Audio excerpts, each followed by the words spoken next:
everyone. My name is Gulshan Shubham, and I'd like to welcome all of you to meetup number 33 of weekly D365BC NAV India meetup in Hindi.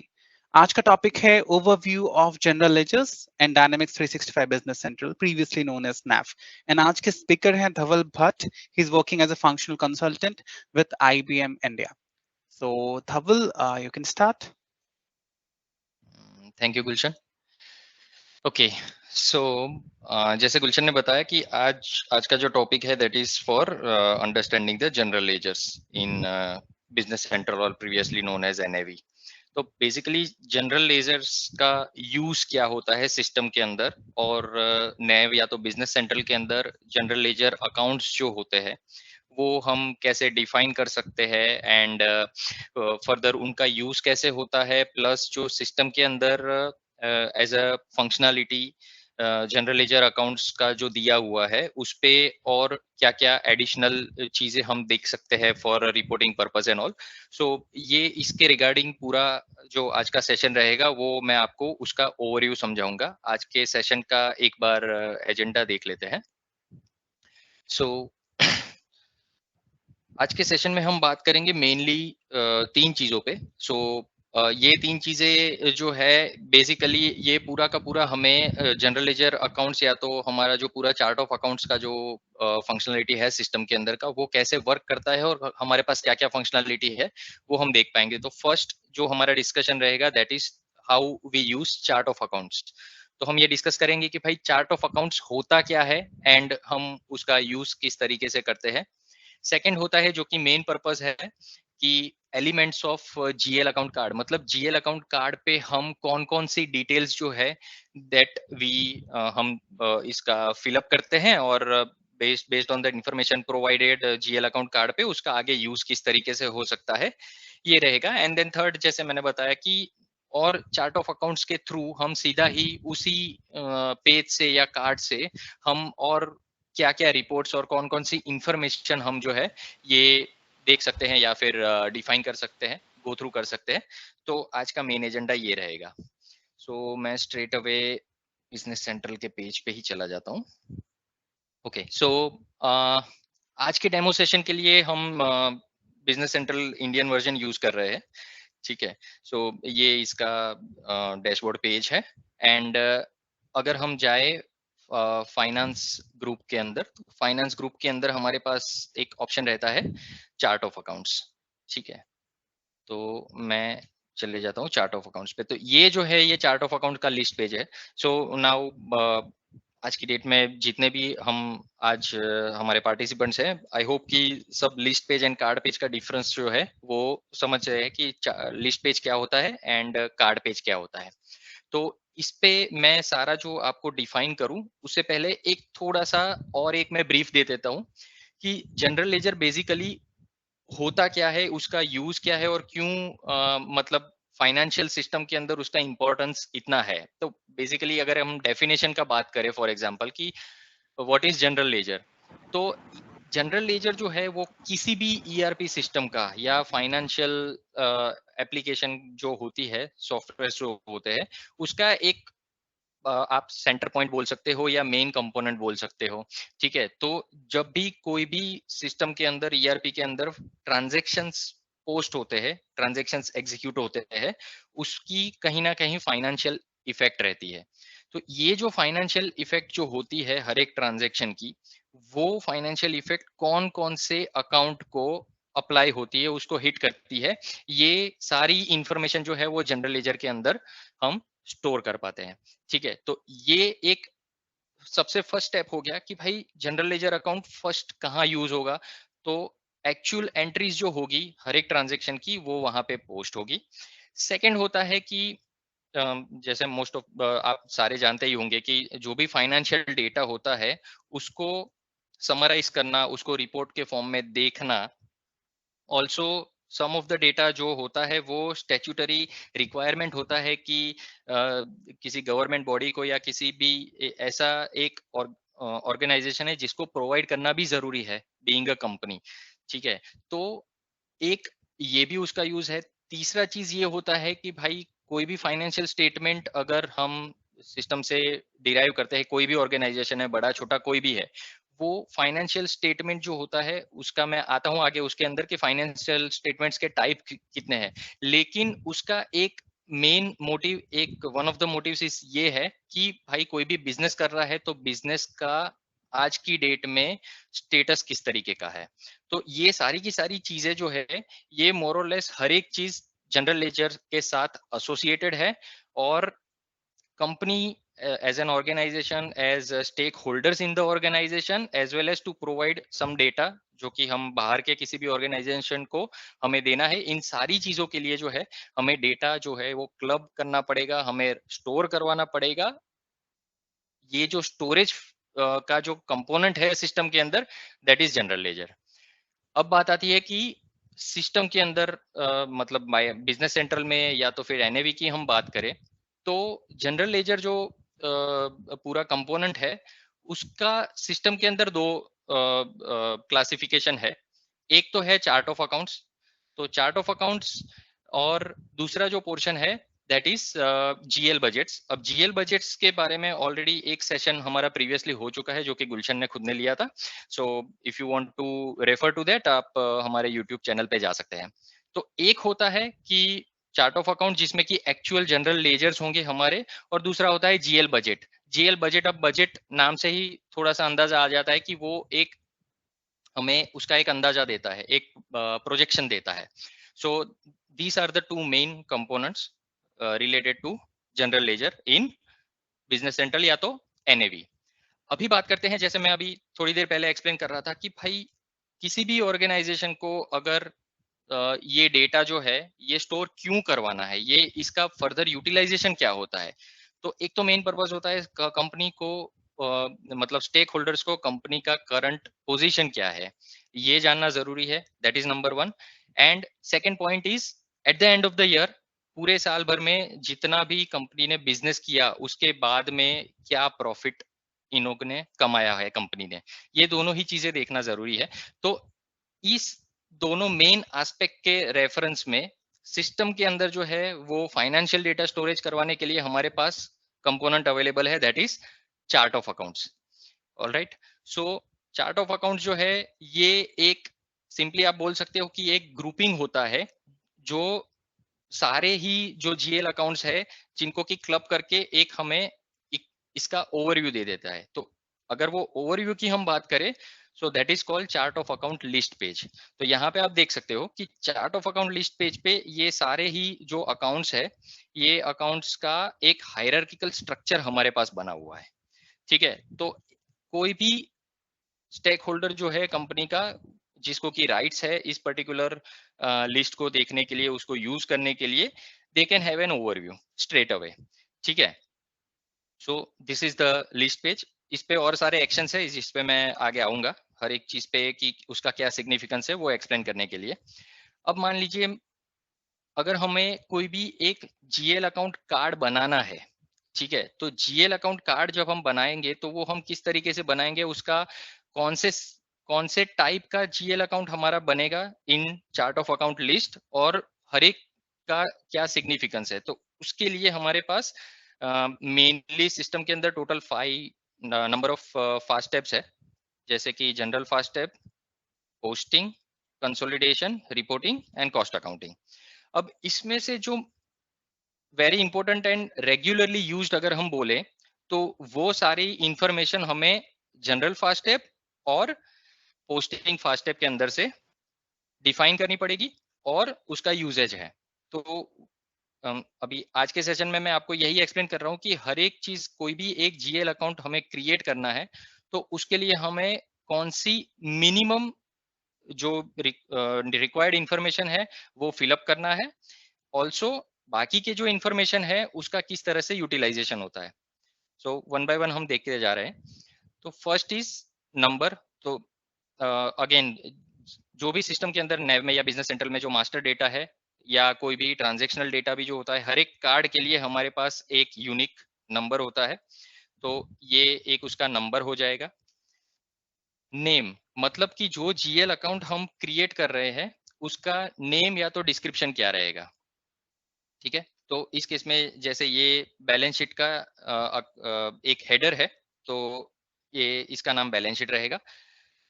अब जो है income और balance, मतलब ये जो है इस पे आप अगर बैलेंस बिजनेस सेंट्रल पे जाओगे तो टूल टिप पे आपको इसका ब्रीफ इंफॉर्मेशन भी मिलते रहेगा। तो बेसिकली ये जो है ये क्लासिफिकेशन हमें डिफाइन करना है टू आइडेंटिफाई कि जो भी जीएल अकाउंट हम क्रिएट कर रहे हैं that belongs to either income statement और बैलेंस शीट। अब मैं आपको बताता हूं कि इनकम स्टेटमेंट और बैलेंस शीट के बीच में डिफरेंस क्या है। ठीक है, तो इनकम स्टेटमेंट के अंदर वो सारे ही अकाउंट्स आएंगे जो at the end of the year सारे इनकम्स और एक्सपेंसेस टाइप के जो अकाउंट्स है, जो कि at the end of the year company जो है जिनका बैलेंसेस क्लोज करते हैं, एंड देन एक नेट प्रॉफिट डिराइव होता है उसके बेसिस पे। एंड वो जो होता है ये as a in terms of retained earning company के पास जाता है, जो कि लेटर ऑन पार्ट बन जाता है ऑफ बैलेंस शीट का, जो कि in most of the cases reserve surplus के साथ में चले जाता है। तो इनकम स्टेटमेंट के अंदर वो सारे ही अकाउंट्स आएंगे जिसके की नेट चेंजेस के बाद कंपनी को at the end of the year company का प्रॉफिट या तो लॉस डिराइव कर पाते हैं। अब उसके अंदर बहुत सारे क्लासिफिकेशन आएंगे जो कि नेक्स्ट जो फील्ड्स है उसके अंदर मैं एक्सप्लेन करता हूँ। तो ये अकाउंट्स इस तरीके के अकाउंट्स है जो कि end of the year close हो जाएंगे। और दूसरा जो क्लासिफिकेशन है दैट इज बैलेंस शीट। तो बैलेंस शीट अकाउंट जो है या तो बैलेंस शीट जो स्टेटमेंट होता है, ये स्टेटमेंट कंपनी का एक्चुअल पोजीशन बताता है। तो बैलेंस शीट के अंदर कंपोनेंट्स होते हैं एसेट्स एंड लायबिलिटीज, मतलब कंपनी का कितना टोटल नंबर ऑफ लायबिलिटीज है और कंपनी के टोटल कितना उनके पास एसेट्स है। ये दोनों को मिला के कंपनी का फाइनेंशियल पोजीशन डिफाइन होता है। सो this is the account category field जो कि हमें डिफाइन करना रहेगा टू आइडेंटिफाई कि कौन से account at the end of the year हमें क्लोज करके उसको प्रॉफिट या तो लॉस डिराइव करने के लिए यूज करेंगे। So that is income and balance. Then next is account category. तो अकाउंट कैटेगरी में सिस्टम ने बाय डिफॉल्ट ये एक क्लासिफिकेशन दिया हुआ है दैट इज एसेट्स लायबिलिटीज, जो कि मैं अभी एक्सप्लेन किया बैलेंस शीट के लिए। तो मेन जो कंपोनेंट्स रहेंगे बैलेंस शीट के that would be assets liabilities, then equity, then income, cost of goods sold and expenses. तो ये एक मेन क्लासिफिकेशन हो जाता है जो जीएल अकाउंट्स है उनके लिए कि भाई मोटा मोटी वो एसेट्स लायबिलिटीज में जाएगा, इक्विटी का पार्ट रहेगा, इनकम या तो एक्सपेंस का पार्ट है या कॉस्ट ऑफ गुड्स सोल्ड, क्योंकि cost of goods sold is also important. जैसे कि ग्रॉस प्रॉफिट अगर की बात करी जाए कंपनी के, तो उसको भी डिराइव करने के लिए बेसिक एक इंफॉर्मेशन जो होता है वो कॉस्ट ऑफ गुड्स सोल्ड होता है, जिससे कि टोटल सेलिंग और कॉस्ट ऑफ जो मटेरियल है उसका डिफरेंस निकाल के कंपनी मोटा मोटी उसका एक ग्रॉस मार्जिन निकाल सकता है। सो ये सारी जो है वो मेन कैटेगरीज रहेंगी। देन जो नेक्स्ट पोर्शन है that is account sub category. तो अकाउंट सब कैटेगरी की अगर बात की जाए तो उसके अंदर जो मेन कैटेगरीज जो दी हुई है उसके अंडर में ये सारी ही जो सब कैटेगरीज है वो हम क्रिएट कर सकते हैं। फॉर एग्जांपल अगर मैं इसको एडिट लिस्ट करूं तो ये जो सारी कैटेगरीज है वो इसके अंदर क्रिएट की हुई है हर एक कैटेगरी के लिए। जैसे एसेट्स के अंदर एक करंट एसेट क्रिएट किया हुआ है, फिर उसको हमें फिक्स एसेट्स का एक क्लासिफिकेशन देना है तो इस तरीके से देंगे। तो जो जीएल अकाउंट है और उसका जो अकाउंट का जो टाइप हमने दिया है इनकम या तो बैलेंस, वो तो है ही main classification. But apart from that company का जो फाइनेंशियल स्टेक होल्डर्स जो होते हैं उनको सिर्फ अकाउंट का ये classification that is not enough for them. तो उनको हर एक अलग तरीके से सारे ही अकाउंट्स का जो एक at the particular given time उनको एक स्टेटस देखना है। तो वो सारा ही क्लासिफिकेशन जो है ये क्लासिफिकेशन करने के लिए हम जीएल अकाउंट कैटेगरीज जो है उसको यूटिलाइज कर सकते हैं। तो बाय डिफॉल्ट अभी के लिए जो सिस्टम ने दिया हुआ है, जो कि अगर हम डेमो डेटाबेस की अगर बात करें, तो ये सारे ही क्लासिफिकेशन ऑलरेडी हमारे पास डेमो डेटाबेस में बना के दिए हुए हैं। इसमें फर्दर क्लासिफिकेशन हो सकता है बेस्ड ऑन द रिक्वायरमेंट, जैसे नॉर्मली किसी भी मॉड्यूल के अंदर पॉसिबल है, राइट। तो एक सब कैटेगरी बनेगा जिसका कि पेरेंट होगा मेन कैटेगरी, राइट। दूसरा चीज ये है कि हम जब भी कोई भी सब कैटेगरी हम किसी जीएल अकाउंट के साथ एसोसिएट करेंगे, तो यहाँ पे जो ये कॉलम है जीएल अकाउंट कैटेगरी, इसके अंदर सिस्टम हमें वो एसोसिएट करके दिखाएगा, राइट। कि ये जो कैश कैश जो सब कैटेगरी है करंट एसेट्स के अंदर, इसमें कौन कौन से जीएल अकाउंट्स एसोसिएटेड है। सिमिलरली अगर इक्विपमेंट है तो फिक्स एसेट के अंदर, इक्विपमेंट के अंदर कौन कौन से जीएल अकाउंट जो है जो हमारे पास एसोसिएट किए हुए हैं। सो ये सारी जो चीजें हैं ये ऑटोमेटिकली अप्लाई होके आ जाती है when we select the GL account sub category, ठीक है। देन जो नेक्स्ट पार्ट है ये एडिशनल रिपोर्ट डेफिनेशन है। इसका एक अगेन ये भी सिस्टम के अंदर बाय डिफॉल्ट दे दिए गए हैं options, operating activities, investing activities, financing activities. तो ये सारे ही जो है ये बेसिकली सिस्टम में बाय डिफॉल्ट क्रिएट किए गए फाइनेंशियल स्टेटमेंट के रिपोर्ट्स है, ठीक है। इनके डेफिनेशंस है जिससे कि हम फर्दर क्लासिफाई कर सकते हैं। एंड देन अगेन हर एक जीएल जो यहाँ पे एसोसिएटेड है उसके कंसोलिडेटेड बैलेंसेस किस तरीके का है वो यहाँ पे हमें बैलेंस मिलता है। सो ये एडिशनल इंफॉर्मेशन है जो कि हमें हर एक कैटेगरी वाइज हमें एक ओवरव्यू देता है कि फिक्स एसेट हो गया, करंट एसेट हो गया, और इन सब में किस तरीके से इसके जो जीएल बैलेंसेस है उसका कंसोलिडेटेड बैलेंसेस हो रहे हैं, राइट। सो जो मेन क्लासिफिकेशन रहेगा वो मेन क्लासिफिकेशन हम कर पाएंगे अकाउंट सब कैटेगरी से, जिसमें कि हम कोई भी मेन कैटेगरी को यूज कर सकते हैं out of 6, right.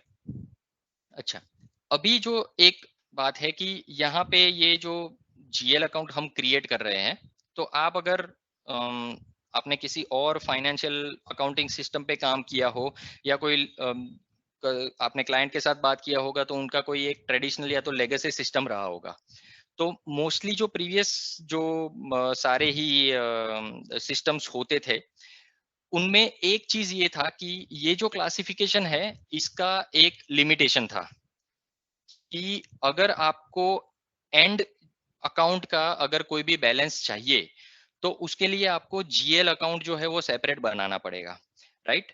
But through the functionality of chart of account, chart of account के अंदर के जो GL number of GL accounts है वो कंसाइज होते हैं, लेस इन नंबर होते हैं। क्योंकि हमारे पास अगर हम फॉर एग्जांपल मैं बात करूं कि अगर मैं वेंडर्स की बात करूं या कस्टमर्स की बात करूं तो उस या बैंक अकाउंट्स की बात करूं तो इसमें लेगेसी सिस्टम में या ट्रेडिशनल सिस्टम में ये होता था कि भाई हर एक चीज के लिए हर एक आज के दिन में एक नया अगर वेंडर या तो कस्टमर मेरे पास आता है तो उसके लिए सिस्टम में एक नया जीएल बनाना पड़ेगा। But through this functionality in business central और NAV of chart of account ये हमें करने का जरूरत नहीं है, क्योंकि वेंडर और कस्टमर सिस्टम या तो बैंक की भी बात करें तो वो सिस्टम के अंदर जो है ये सेपरेट एंटिटीज है जो कि इनडायरेक्टली किसी ना किसी जीएल अकाउंट को मैप करते हैं, जीएल अकाउंट को हिट करते हैं when we do any transactions, ठीक है। तो क्लासिफिकेशन की अगर बात करें तो वो हम अकाउंट सब कैटेगरी से कर सकते हैं। देन नेक्स्ट इज डेबिट और क्रेडिट। ये एक सिंपल सा क्लासिफिकेशन है जिसका कि कोई स्पेसिफिक वैलिडेशन कहीं पे भी दिया हुआ नहीं है, लेकिन कोई भी हम जीएल अकाउंट अगर क्रिएट करते हैं दैट जीएल अकाउंट उसके जो ट्रांजैक्शंस हम करेंगे वो ट्रांजैक्शंस में नॉर्मल जो इफेक्ट होगा उस पे ये जीएल अकाउंट पे वो नॉर्मल इफेक्ट डेबिट साइड का रहेगा या क्रेडिट साइड का रहेगा। तो ये हम डिफाइन कर सकते हैं। लेट्स से फॉर एग्जांपल कि कोई एक एक्सपेंस अकाउंट है, ठीक है, जैसे telephone expense account for example, तो टेलीफोन एक्सपेंस जो है वो नॉर्मल केस में उसका जो इफेक्ट रहेगा वो डेबिट ही रहेगा, वो उसमें क्रेडिट इफेक्ट नॉर्मली आता नहीं है, तो उसमें हम डिफाइन कर सकते हैं। That is just another classification for defining this entry type of entry जो कि जीएल अकाउंट पे हिट होगा। तो इसमें 3 ऑप्शंस है, बोथ क्रेडिट और डेबिट। तो बाय डिफॉल्ट जो है वो सिस्टम बोथ टाइप सिलेक्ट करके दे रहा है बोथ। बाकी हमें कोई स्पेसिफिक इनकम स्टेटमेंट टाइप के जो अकाउंट्स है उसके लिए स्पेसिफाई करना है, देन हम डेबिट या तो क्रेडिट टाइप डिफाइन कर सकते हैं based on the nature of GL account. Then very important field जो कि हम यूज करेंगे, इसका अंडरस्टैंडिंग होना जरूरी है जब हम एक जीएल अकाउंट क्रिएट करते हैं सिस्टम में। तो ये जो अकाउंट टाइप है, ये अकाउंट टाइप इसको ये डिफाइन करता है कि पूरा जो हमारा चार्ट ऑफ अकाउंट में जो हायरार्की बना हुआ है, इस हायरार्की में ये पर्टिकुलर जीएल अकाउंट का रोल क्या है, राइट? मैं बारी बारी से सारी का एक्सप्लेनेशन दे देता हूँ। तो फर्स्ट इज पोस्टिंग।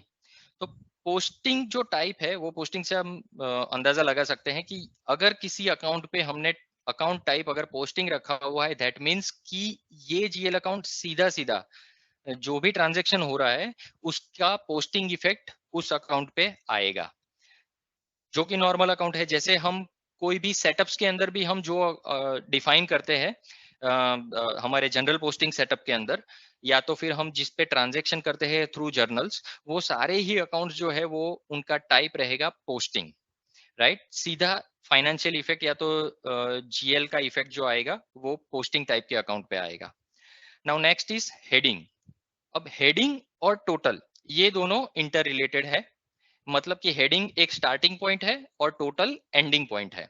अब ये दोनों ही जो है ये डिस्प्ले पर्पस है इनका। हेडिंग तो पर्टिकुलरली फॉर डिस्प्ले पर्पस ही है, और टोटल जो होता है ये टोटल के अंदर भी मैं आगे एक्सप्लेन कर रहा हूँ टोटलिंग का यूज किस तरीके से है। बट टोटल में भी अगेन ये होता है कि भाई सारे अकाउंट्स जो एक पर्टिकुलर रेंज हम डिफाइन करेंगे, उस रेंज के सारे ही अकाउंट्स के बैलेंसेस के जो टोटल रहेंगे, वो टोटल हमें इस टोटल फील्ड जो टाइप होगा जिस जीएल अकाउंट के लिए, वहां पे हमें दिखेगा। तो heading and total majority used for display purpose, then begin total and end total. Now again इसका यूज किस तरीके से है, तो begin total and end total जो है ये सारे जो जीएल अकाउंट्स है उन जीएल अकाउंट्स को ग्रुपिंग करने के लिए और सेग्रीगेट करने के लिए होगा। दैट मीन्स कि आप इसको हम अगर सेकंड अगर लैंग्वेज में बात करें तो हम इसे बोल सकते हैं कि ये जीएल के ग्रुप्स बना सकते हैं हम डिफरेंट डिफरेंट। ऑलराइट, तो जो मैंने अकाउंट सब कैटेगरी बोला that is classification for reporting purpose, और ये जो रहेगा अकाउंट टाइप का बिगिन एंड टोटल का जो पूरा क्लासिफिकेशन, ये हमारा एक्चुअल चार्ट ऑफ अकाउंट का ये सेग्रीगेशन करेगा। ठीक है, तो मान लीजिए से फॉर एग्जांपल हमें जो चार्ट ऑफ अकाउंट क्रिएट कर रहे हैं हम एसेट साइड के अंदर, हम एक बिगिन टोटल कर लेंगे। मैं एक बार लिस्ट पेज पे आ जाता हूँ तो थोड़ा सा ज्यादा समझ में आएगा। तो for example land and building है, ठीक है। तो अगर मैं इस अकाउंट पे जाऊं तो इसका आप नोटिस करो अकाउंट टाइप जो लिया हुआ है दैट इज बिगिन टोटल, और यहाँ पे जो लास्ट अकाउंट है इस ग्रुप के अंदर वो लिया हुआ है लैंड एंड बिल्डिंग्स टोटल, ठीक है, 1190, this is last account and account type is and total. तो इस तरीके का जो डेफिनेशन है, तो ये सिग्निफाई करता है कि 1100 टू 1190 ये जो इसके बीच में जो भी अकाउंट्स रहेंगे ये land and building GL groups के जीएल ग्रुप को बिलोंग करते हैं, ठीक है। और उसके अंदर ही सारे बाकी के जो जीएल अकाउंट है जिन पे की एक्चुअल पोस्टिंग होगा, ठीक है, जो फिक्स एसेट के थ्रू हम जो भी ट्रांजेक्शन्स करेंगे, तो ये सारे ट्रांजेक्शन्स जो है वो लैंड एंड बिल्डिंग पे जाएंगे। फिर based on the nature of the transaction, appreciation है, डेप्रिसिएशन है, या जो भी है ट्रांजेक्शन, तो इसके रेलेवेंट जो भी हमने अकाउंटिंग सेटअप करा हुआ है ये सारे पोस्टिंग अकाउंट रहेंगे। लेकिन उसको एक उसका जो हम बोल सकते हैं कि एक क्लबिंग जो कर रहा है, वो क्लबिंग कर रहा है begin total and end total, right. तो जब भी हम चार्ट ऑफ अकाउंट प्रिपेयर कर रहे हैं किसी भी क्लाइंट के लिए, तो एक जो रहेगा वो एक मेन हेडिंग रहेगा। लेट्स से फॉर एग्जांपल यहाँ पे जो एसेट या बैलेंस शीट जो बनाया हुआ है, ये बैलेंस शीट का अगर हम टाइप देखेंगे तो उसका टाइप है हेडिंग, राइट। देन अगर हम एसेट की बात करें तो एसेट के अंदर अगर हम चेक करें तो उसका जो टाइप है वो सीधा बिगिन टोटल किया हुआ है, राइट? मतलब कि एसेट साइड का जो फर्स्ट ग्रुपिंग स्टार्ट हो रहा है that is asset, then on the next level हमारे पास आएगा फिक्स एसेट। फिक्स एसेट के अंदर भी फर्दर क्लासिफिकेशन है, that is tangible and intangible, and tangible के अंदर फिर फर्दर। तो इस तरीके से सारे जो जीएल्स के ग्रुपिंग जो बनेंगे वो सारे बिगिन एंड टोटल से बनेंगे, लेकिन ये बैलेंस शीट हो गया, एंड देन उसका नेक्स्ट जो स्टेप आएगा वो हमारे पास आएगा इनकम। तो इनकम स्टेटमेंट में अगेन उसका जो टाइप रहेगा दैट वुड बी हेडिंग। मैं आपको सर्च करके दिखा देता हूँ, इनकम। सो अगेन अगर हम इसका बात करें अकाउंट नंबर 6000, देन अगेन आप यहाँ पे नोटिस करो, यहाँ पे टाइप है उसका हेडिंग। मतलब कि चार्ट ऑफ अकाउंट के अंदर ही हमारे पास हमारे जितना भी अकाउंट्स है उनका टोटल क्लासिफिकेशन हमने दो तरीके से कर दिया, उसका main segregation through heading and total. एक होता है इनकम स्टेटमेंट, दूसरा होता है बैलेंस शीट, जो कि हमारे दो मेन अकाउंटिंग स्टेटमेंट्स होते हैं that is being used during the year end of course end of the year. तो इस तरीके से इसका क्लासिफिकेशन होगा। तो ये जो अकाउंट टाइप है ये प्रॉपरली डिफाइन होना बहुत जरूरी है, राइट? तो पोस्टिंग जो कि एक्चुअल जीएल अकाउंट जो यूज होंगे ट्रांजेक्शंस में उसका टाइप रहेगा पोस्टिंग। हेडिंग एंड टोटल ये डिस्प्ले पर्पस है। Then begin total and end total to group all the GL accounts which are type of posting. ठीक है, तो ये एक उसका मेन फील्ड है जो कि हमें डिफाइन करना पड़ेगा while creating the chart of accounts. अब दूसरा होता है टोटलिंग। तो टोटलिंग जो है ये मैं आपको वापस से एक किसी टोटल अकाउंट के थ्रू एक्सप्लेन कर देता हूँ। ओके, तो टोटलिंग जब भी ये जो फील्ड है उसके अंदर हम रेंज डिफाइन करते हैं कि ये जो एंड टोटल टाइप आया या तो टोटल टाइप का जो अकाउंट है उसके अंदर कौन कौन से पोस्टिंग टाइप के अकाउंट्स में, in most of the cases कौन कौन से पोस्टिंग टाइप अकाउंट्स का जो है वो टोटल सिस्टम को दिखाना है। तो वो सारा जो रेंज है वो हम टोटलिंग फील्ड के अंदर दिखा सकते हैं, राइट? अब यहाँ पे मैं आपको और एक कैटेगरी के थ्रू भी एक्सप्लेन कर देता हूँ कि यहाँ पे जो है वो हम जो भी अकाउंट जो है वो जो हमें उसके सिक्वेंशियल वे में मिल रहा है उसके टोटल जो है वो हम यहाँ पे डिफाइन करेंगे। अब इसके लिए एक ऑटोमेटेड वे भी है जो कि एक पार्ट ऑफ एक्शन में है जो मैं आगे दिखाता हूँ कि उसका यूज कैसे है। तो अगेन जब भी हम जीएल ग्रुप बनाते हैं through begin and end total, तो एंड टोटल के अंदर कौन कौन से जीएल अकाउंट्स का हमें समरी मिलेगा ये हम डिफाइन कर सकते हैं in the totalling field. Then एक जो मैं बाकी के फील्ड्स पे वापस आता हूँ, लेकिन एक जो वेरी इंपॉर्टेंट फील्ड है दैट इज डायरेक्ट पोस्टिंग। अब यहाँ पे ये नए वर्जन के अंदर कुछ इश्यू है डिस्प्ले का। तो यहाँ पे ये जो सारे बुलियंस है, reconciliation account, automatic extension, direct posting and block, ये चारों के चारों बुलियन है, हम यस नो सिलेक्ट कर सकते हैं। तो इसमें से एक जो है ये वेरी इंपॉर्टेंट है, डायरेक्ट पोस्टिंग।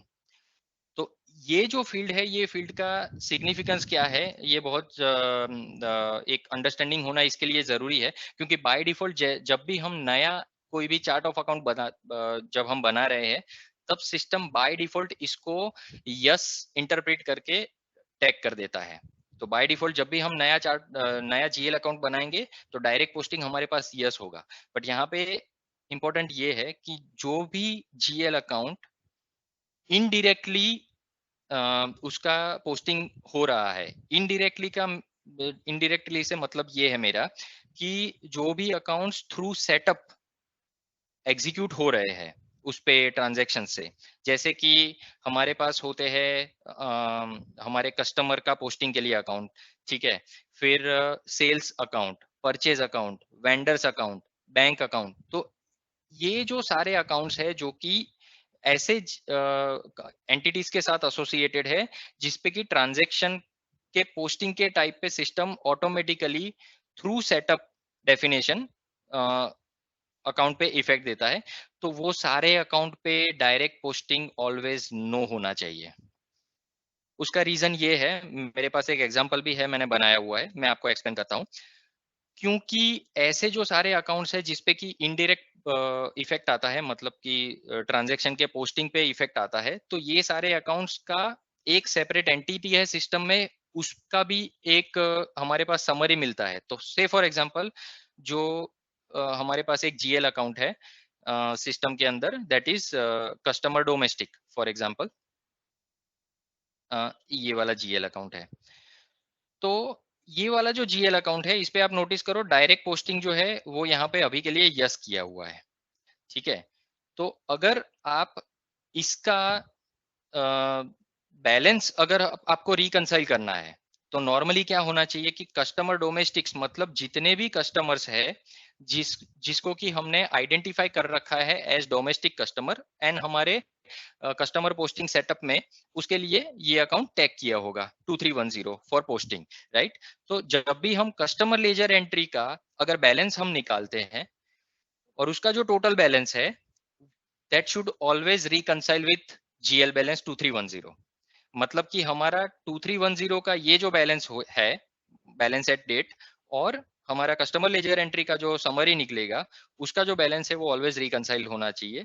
अगर वो नहीं हो रहा है, that means there is a gap, there is a mismatch, ठीक है। तो ये आपका कस्टमर का जो आउटस्टैंडिंग या तो अकाउंट्स रिसीवेबल आप जब चेक करते हो और उसके सामने जब आप एक्चुअल जीएल इफेक्ट देखने जाते हो तो वो मिसमैच करेगा, दैट इज नॉट प्रॉपर, ठीक है। तो यहाँ पे मैंने एक एग्जांपल ले रखा है जिसमें कि मैंने 1 दिसंबर 2021 से 15 दिसंबर 2021 तक का डेटा निकाला हुआ है। तो ये है मेरा जीएल अकाउंट के पोस्टिंग, राइट।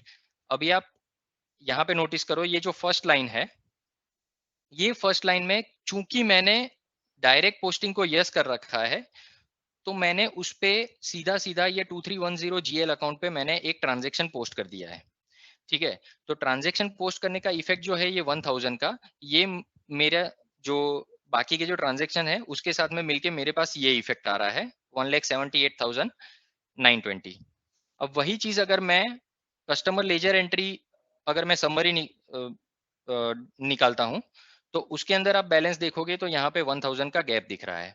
तो ये 1000 का जो गैप हमारे पास दिख रहा है, दैट इज ड्यू टू कि मैंने सीधा सीधा ये जो जीएल अकाउंट है, ये जीएल अकाउंट पे मैंने एक ट्रांजैक्शन पोस्ट करा हुआ है।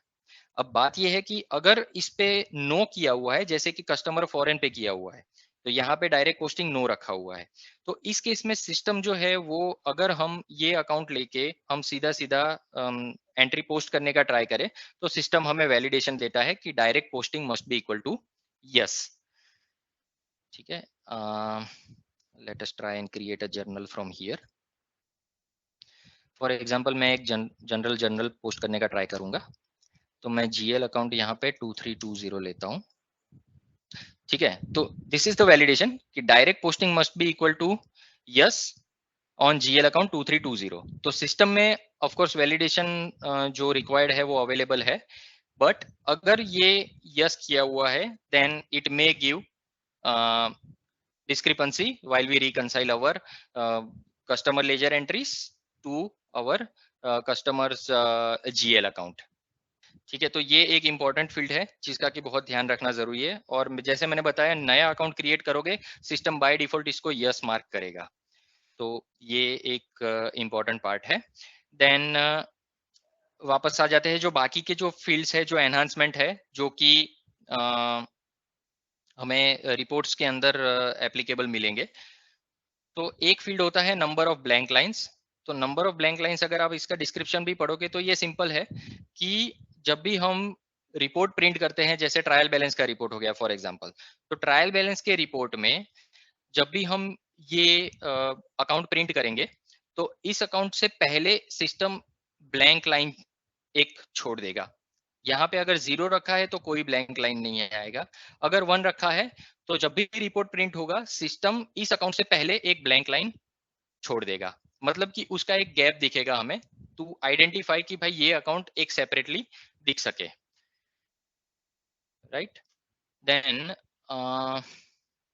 ये क्या है, new page, correct. Second field है न्यू पेज। न्यू पेज का सिग्निफिकेंस ये है कि जब भी हम ये फाइनेंशियल रिपोर्ट रन करते हैं, फॉर एग्जांपल ट्रायल बैलेंस, तो जब ये रिपोर्ट प्रिंट होगा तब इस अकाउंट के लिए एक नया पेज प्रिंट होगा। ठीक है, तो आपके डिस्क्रिप्शन में भी ये हमें मिल जाएगा कि जब भी ये अकाउंट आएगा वो नए पेज से प्रिंट होना चाहिए। तो इसको भी हम यस या नो कर सकते हैं। फॉर एग्जांपल अगर मैं इसको यस करता हूं तो ये नए पेज से प्रिंट करेगा। Then search name basic field है कि भाई अगर वैल्यू अवेलेबल नहीं है नंबर से हम इसको सर्च नहीं कर पा रहे तो सर्च नेम से सिस्टम सर्च करके देता है। बैलेंस फील्ड जो है, बैलेंस फील्ड सिस्टम इसका जो जीएल अकाउंट है उसका जो करंट बैलेंस है। अब ये जो बैलेंस फील्ड है ये सिस्टम के अंदर जितने भी लेजर एंट्रीज अवेलेबल है इस पर्टिकुलर अकाउंट के लिए उसका लेटेस्ट बैलेंस दिखाएगा। अब लेटेस्ट के अंदर ये नहीं है कि कोई पर्टिकुलर डेट, ये सारे ही एंट्रीज का समरी करके देता है। ऑलराइट, तो this is the balance. Then एक अकाउंट होता है, एक बोल सकते हैं कि एक हम सेटअप कर सकते हैं, जैसे कि हमारे कैश अकाउंट है या बैंक अकाउंट है। तो कभी कभी रिक्वायरमेंट ऐसा होता है कि किसी अकाउंट पे जब भी कोई अकाउंटेंट उस पे ट्रांजैक्शन कर रहे हैं, जर्नल पोस्ट कर रहे हैं, लेट्स से फॉर एग्जांपल एक कैश रिसीट जर्नल कोई अकाउंटेंट पोस्ट कर रहे हैं, तो उनको अकाउंट पोस्ट करने से पहले इसका इफेक्ट जानना है कि भाई ये एंट्री पोस्ट होने के बाद, इस अकाउंट पे पोस्ट होने के बाद ये जीएल अकाउंट का बैलेंस किस तरीके का रहेगा। तो वो पहले से जानने के लिए जो आइडेंटिफिकेशन हमें मिलता है that is the reconciliation of an account. तो अगर कोई अकाउंट के ऊपर हमें रिकंसिलिएशन आइडेंटिफिकेशन यस करना है तो ये यूटिलाइज होगा जर्नल्स के ऊपर कि जब भी इसके ऊपर ट्रांजैक्शन हो रहा है तो before hand, before posting accountant को या यूजर को पता चलेगा कि इस पोस्टिंग के बाद जीएल का बैलेंस क्या हो जाएगा। राइट, सो मैं आपको उसका भी एक एग्जांपल दिखा देता हूँ। For example cash account. ठीक है, ये जो कैश अकाउंट है, ये कैश अकाउंट पे बाय डिफॉल्ट ये रिकंसिलिएशन अकाउंट ऑन किया हुआ है इस बुलियन को। तो अगर मैं इस पे cash voucher interface and cash receipt voucher for example, तो मान लीजिए हम एक ट्रांजैक्शन कर रहे हैं कैश रिसीट के लिए। तो मेरे पास यहाँ पे मैं फॉर एग्जांपल कस्टमर ले लेता हूँ एंड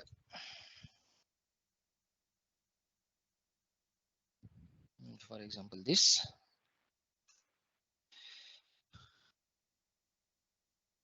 एंड अमाउंट इज -1000। ठीक है, एंड जीएल अकाउंट इज 2910। मतलब कि एक कस्टमर के पास से हमारे पास एक कैश रिसीट हो रहा है। अब हम राइट, तो जर्नल पे प्रोसेस के अंदर हमारे पास एक एक्शन होता है रिकंसाइल। तो अगर हम इस रिकंसाइल पे जाएंगे तो रिकंसिलिएशन जिन जिन अकाउंट्स के ऊपर हमने यस कर रखा है वो सारे ही अकाउंट हमें यहाँ पे सिस्टम दिखाएगा और इंफॉर्मेशन आएगा कि नेट चेंज जो हो रहा है थ्रू दिस जर्नल। अब इस जर्नल में जितने भी लाइंस है उन सारी लाइंस का एक समेशन मिलेगा हमें।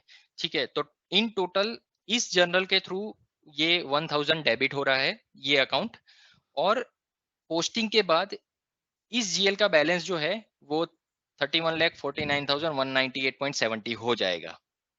तो बिफोर हैंड अगर अकाउंटेंट को देखना है कि भाई पोस्टिंग के बाद का जीएल बैलेंस क्या होने वाला है, जस्ट टू रिकंसाइल की हो सकता है किसी किसी केस में ऑलरेडी बैलेंसेस का इंफॉर्मेशन होता है और पोस्टिंग करने से, ताकि गलत पोस्टिंग ना हो जाए, तो पोस्टिंग करने से पहले ही इन सारे अकाउंट्स जो है उनका एक ओवरव्यू मिल जाए कि भाई अगर इन पे पोस्टिंग हो रहा है तो पोस्टिंग के बाद इनका इफेक्ट क्या रहेगा।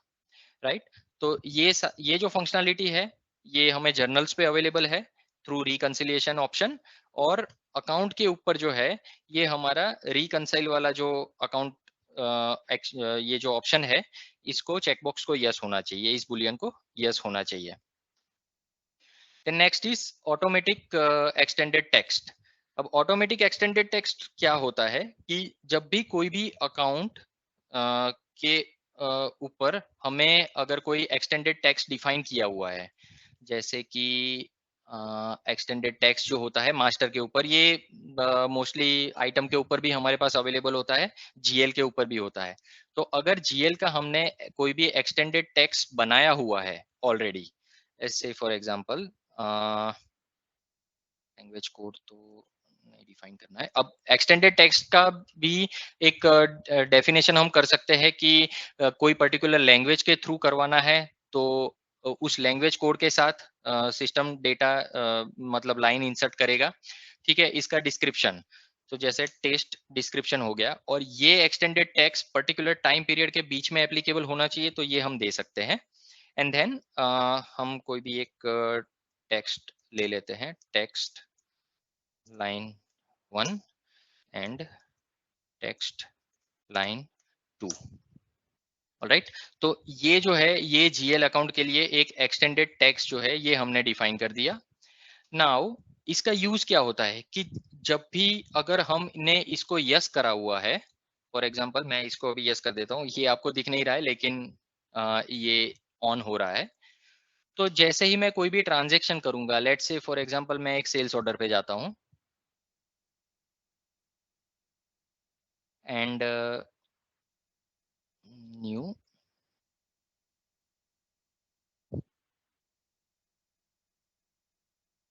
Customer is 10,000।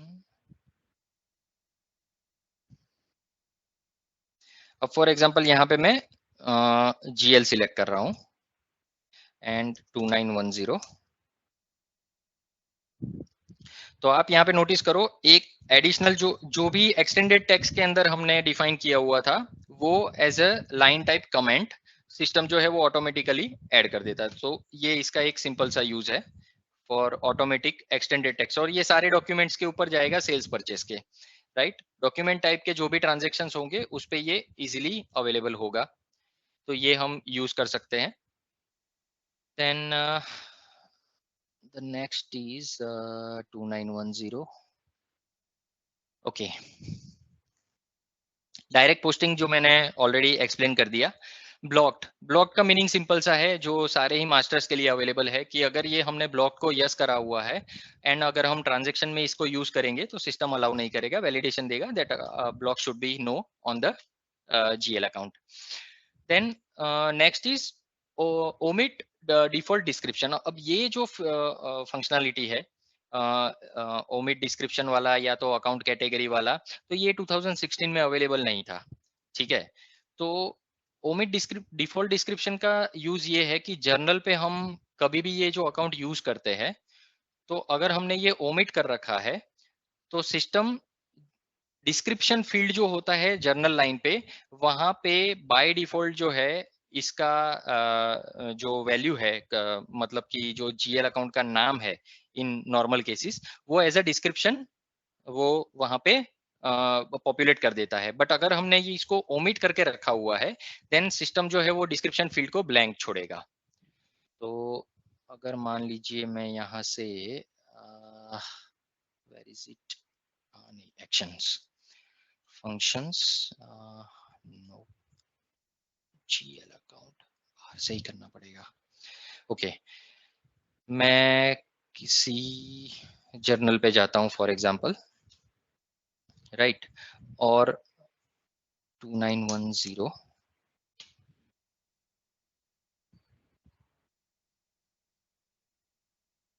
तो यहाँ पे आप देखिए डिस्क्रिप्शन फील्ड जो है ये यहाँ पे अभी ब्लैंक आ रहा है क्योंकि हमने ओमिट को यस करा हुआ है।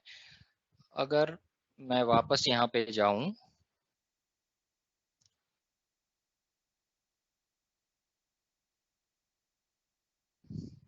और ओमिट को फॉल्स कर देता हूं,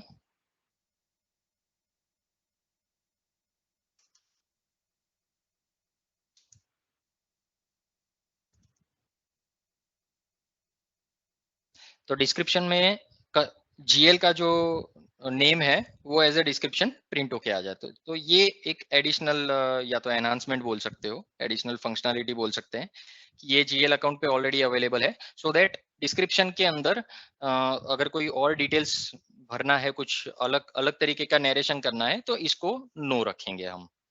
राइट, सो ये सारे जो है, ये सारे फील्ड्स हो गए जो कि जनरल फास्ट टैब में है। इसमें से मेन जो फील्ड्स है जो मैंने पहले एक्सप्लेन किया, अकाउंट टाइप तक के जो फील्ड्स है ये मेजोरिटी ज्यादा यूज होंगे, इंपॉर्टेंट फील्ड्स है। दूसरा जो फील्ड है जो कि इंपॉर्टेंट है, that is direct posting, which should be no for indirect posting or posting accounts for posting of accounts through setups only। ठीक है, तो ये जनरल फास्ट टैब हो गया। अब चलते हैं पोस्टिंग फास्ट टैब पे।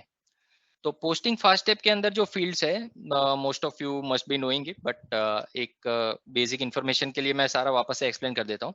तो जनरल पोस्टिंग टाइप, अब अगर हम इंडिया की बात करें अभी के लिए, तो इंडिया में जनरल पोस्टिंग टाइप फील्ड का यूज अभी के लिए नहीं रहेगा, बिकॉज इंडिया में वैट अवेलेबल नहीं है अभी।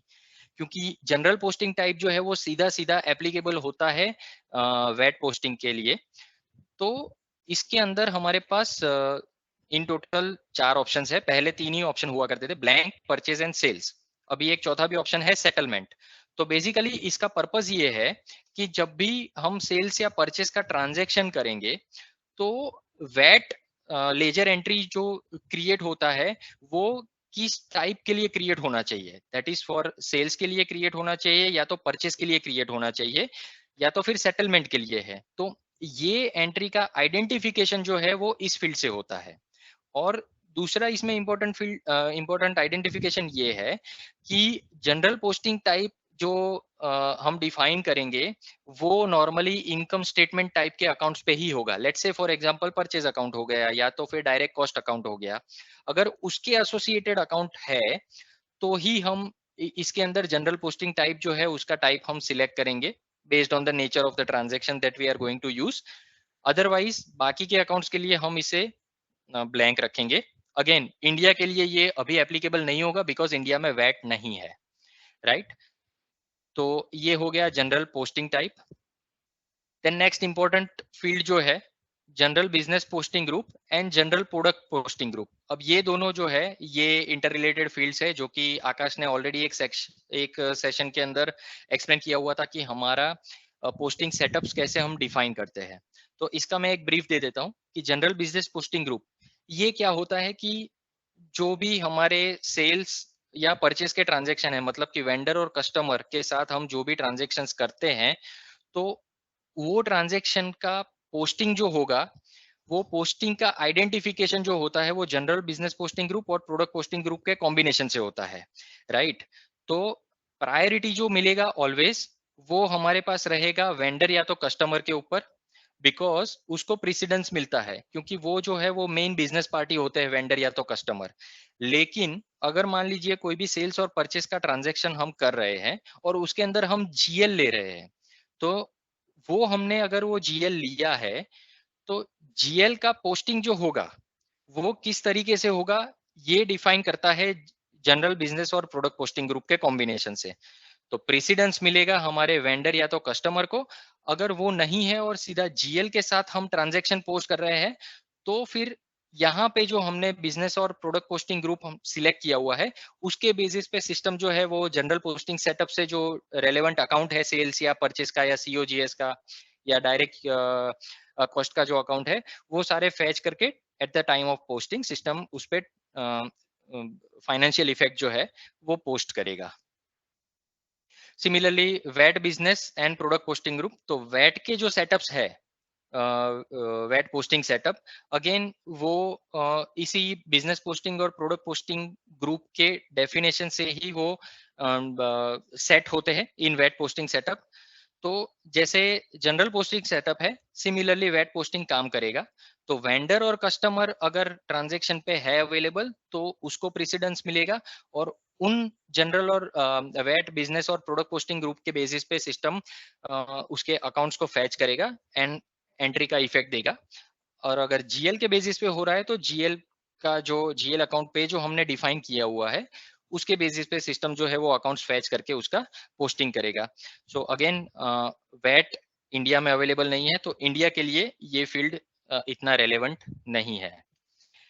Then IC partner GL account number, ये मैंने ऑलरेडी इंटर कंपनी का जो ट्रांजेक्शन्स मैंने एक्सप्लेन करे हैं उसमें मैंने ऑलरेडी ये चीज डिफाइन किया हुआ है कि जब इंटर कंपनी जर्नल्स हम पोस्ट करते हैं तो डिफॉल्ट आईसी पार्टनर जो आईसी पार्टनर है उसमें जब ट्रांजैक्शन जाएगा तो इस जीएल अकाउंट के लिए वहां पे कौन सा जीएल अकाउंट मैप होगा, तो ये जो अकाउंट है ये यहाँ पे हम डिफॉल्ट सेट कर सकते हैं।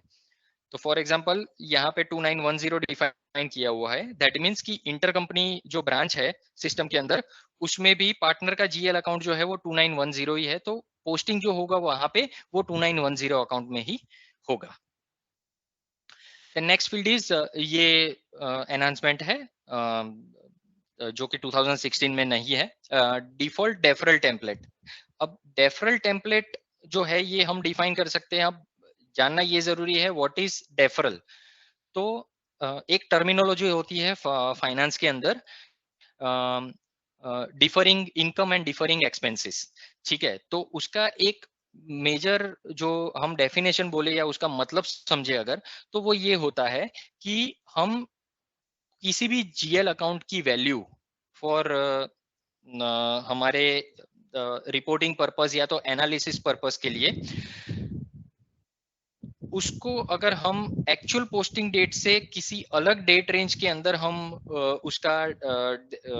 उसको हम दिखाना चाहते हैं उसकी वैल्यू को या उसके इफेक्ट को, सो फॉर दैट पर्पस हर एक जीएल अकाउंट के लिए हमें एक आइडेंटिफिकेशन देना पड़ेगा कि भाई इस जीएल अकाउंट का पर्टिकुलर जो इफेक्ट जाएगा वो किसी अलग डेट रेंज के अंदर दिखाएंगे लेकिन उसका पोस्टिंग किसी अलग डेट में हुआ होगा, right. Let's say for example future में कोई इसका हमें ट्रांजैक्शन होने वाला है लेकिन अभी से उसको अगर हमें दिखाना है तो पोस्टिंग डेट जो है वो उसका अलग रहेगा सिस्टम के अंदर, एक्चुअल पोस्टिंग डेट वो फ्यूचर का रहेगा और अभी के लिए हम उसको जो है वो डिफर करके हम दिखा सकते हैं। तो इसके अंदर जो टेम्पलेट्स है वो टेम्पलेट के अंदर भी काफी उसका हमें डिफाइन करने के लिए एक कुछ चीजें हैं, उसके कैलकुलेशन मेथड है, कौन से पीरियड के लिए अवेलेबल होगा और डेफरल अकाउंट कौन सा यूज होगा। तो ये एक इसके लिए एक अलग से पूरा एक सेशन लगेगा जो कि हम प्लानिंग कर लेंगे इस चीज के लिए।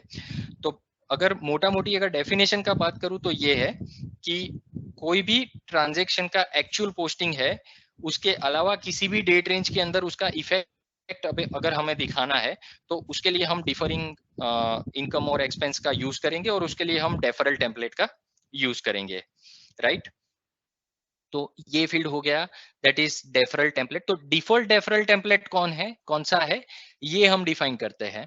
तो बाय डिफॉल्ट वो कंसीडर होगा लेकिन उसको आगे जाके चेंज कर सकते हैं। तो इसके लिए हम जब अलग से सेशन लेंगे तब ये इसका पूरा एक्सप्लेनेशन हम करेंगे, ठीक है।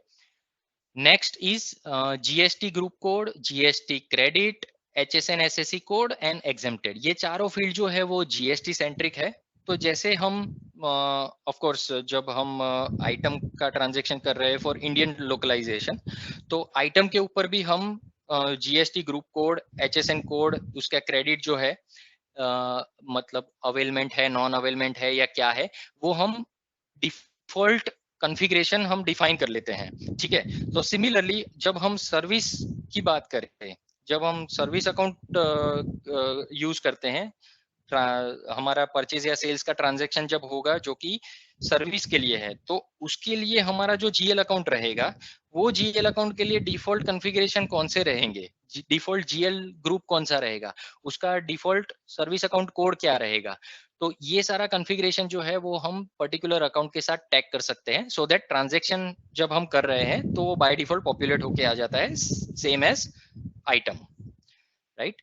सो GL group code, credit availment, non availment, SSC code क्या है and whether it is exempted in GST और नॉट, राइट।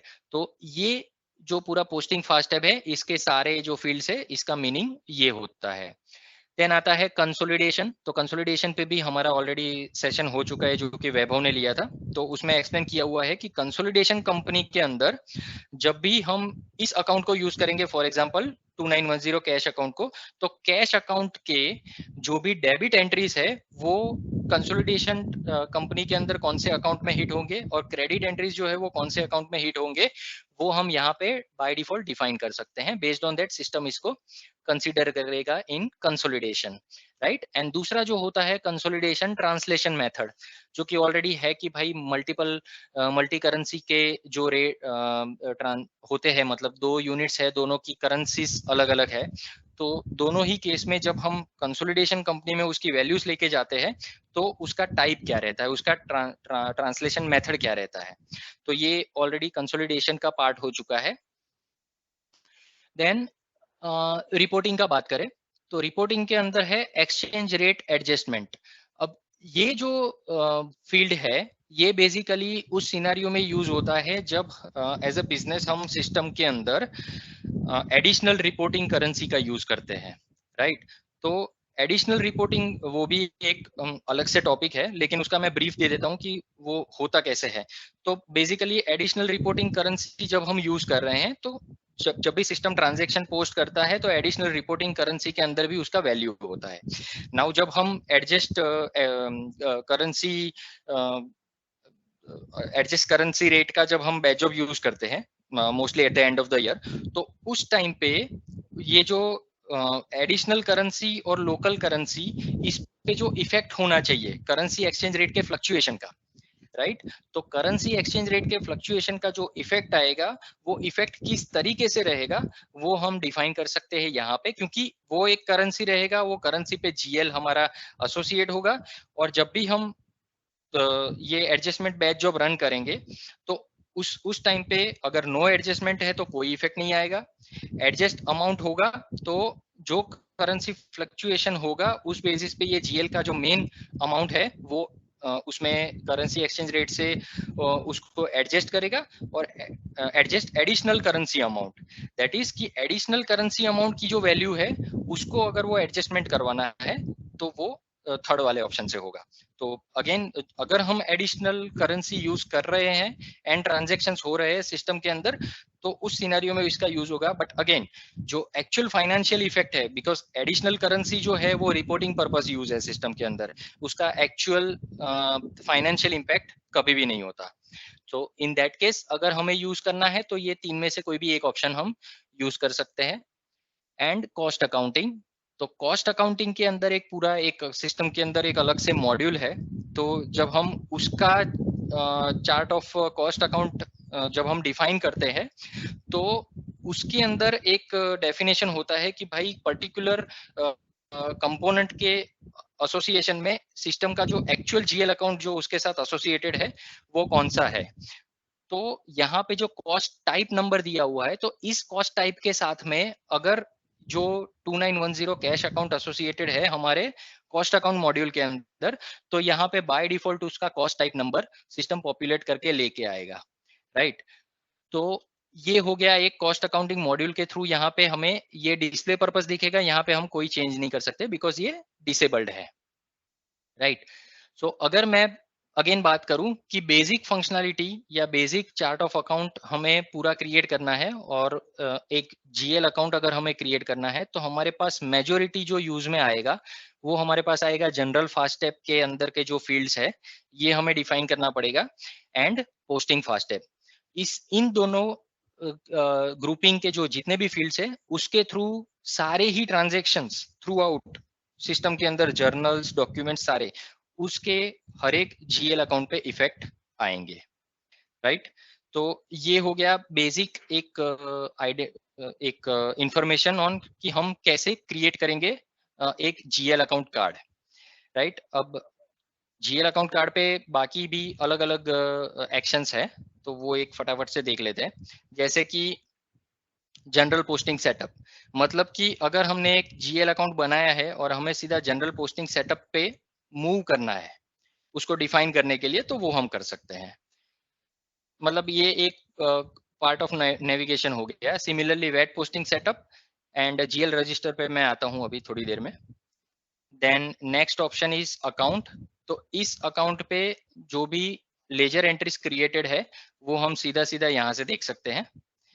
ये पूरा हमें जनरल लेजर रजिस्टर दिखा देगा सिस्टम। तो इस अकाउंट के कैश अकाउंट के रेलेवेंस में जितने लेजर एंट्रीज क्रिएटेड है वो हमें सीधा मिलेगा। कमेंट्स, तो कमेंट्स बेसिकली ये है कि इस जीएल अकाउंट के लिए कोई भी एडिशनल इंफॉर्मेशन अगर हमें टैग करके रखना है तो वो हम रख सकते हैं। जैसे फॉर एग्जांपल ये रखा हुआ है, this is a cash account, तो ये एक सैंपल कमेंट रखा हुआ है, बट इसका कहीं पे भी ट्रांजैक्शन लेवल पे हम ये नहीं बोल सकते कि यहाँ पे डिफाइन किया हुआ है तो ट्रांजैक्शन पे हमें कहीं पे किसी फील्ड के अंदर वो दिखेगा, ये नहीं है। ये सिर्फ इस पर्टिकुलर अकाउंट का जीएल अकाउंट का एक हमें एडिशनल इंफॉर्मेशन दे रहा है। डायमेंशंस गुलशन ने ऑलरेडी 2 सेशंस में कवर किया हुआ है। तो बेसिकली ये होता है कि इस जीएल अकाउंट के लिए हम जो भी डिफॉल्ट डायमेंशंस अगर हमको सेट करने हैं तो वो हम यहाँ से सेट कर देंगे। तो ये रहेगा हमारे पास डायमेंशंस का एक एक्शन, ठीक है। देन नेक्स्ट अगर जाएं तो एक्सटेंडेड टेक्स्ट, जिसका कि यूज मैंने ऑलरेडी आपको दिखा दिया है। Then receivables and payables. अब नॉर्मली रिसीवेबल्स एंड पेएबल्स जो है ये बेसिकली इस अकाउंट का हमारे कस्टमर और वेंडर के एसोसिएशन में जितना भी आउटस्टैंडिंग होता है, ड्यूज होते हैं, उसका एक समरी देता है, राइट।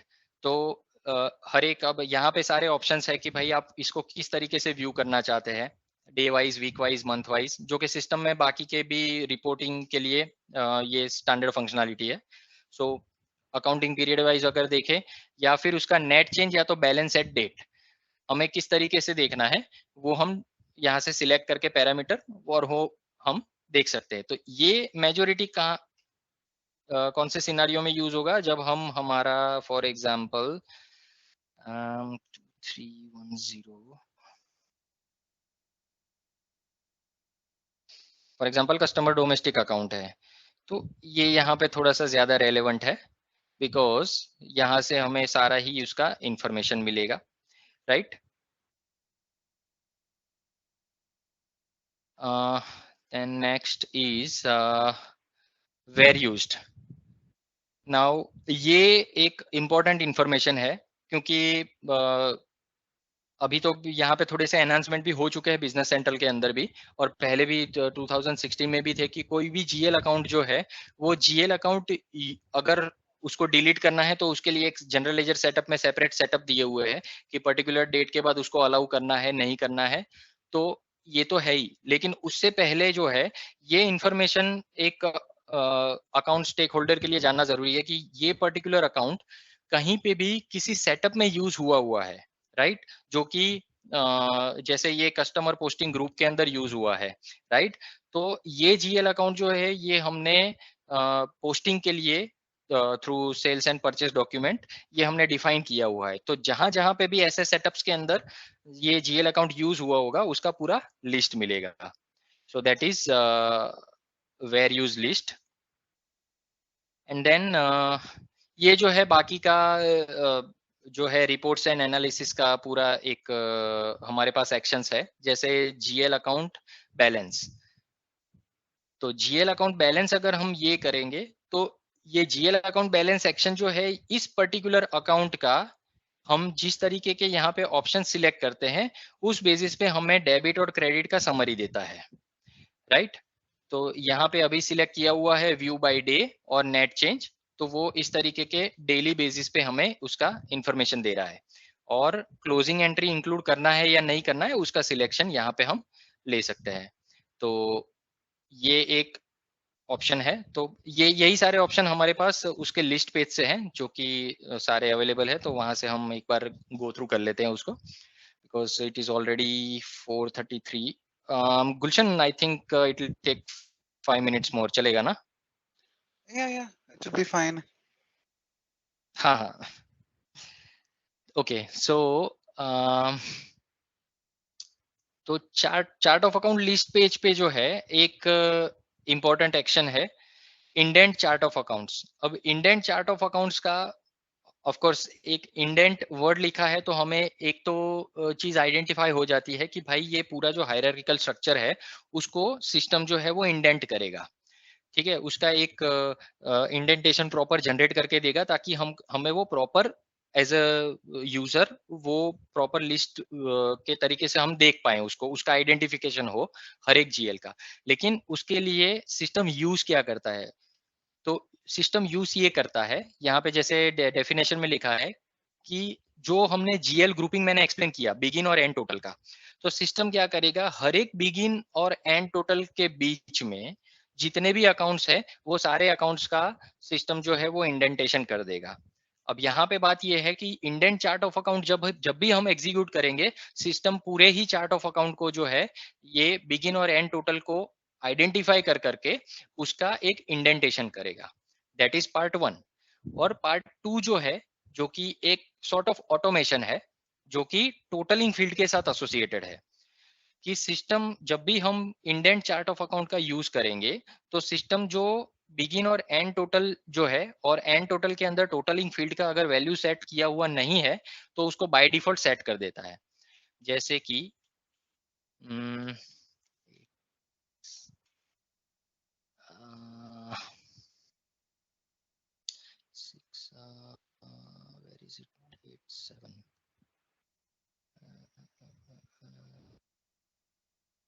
Has it gone?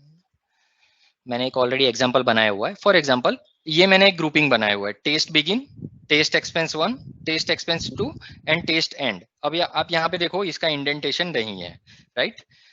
अभी अगर मैं एंड टोटल पे जाऊं तो यहाँ पे टोटलिंग में भी मैंने कोई डेफिनेशन किया हुआ नहीं है।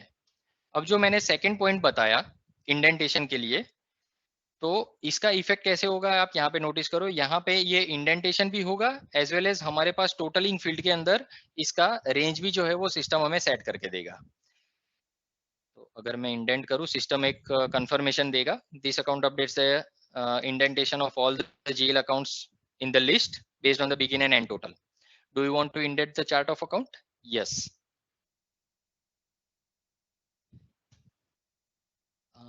इसको रिफ्रेश कर देते हैं एक बार।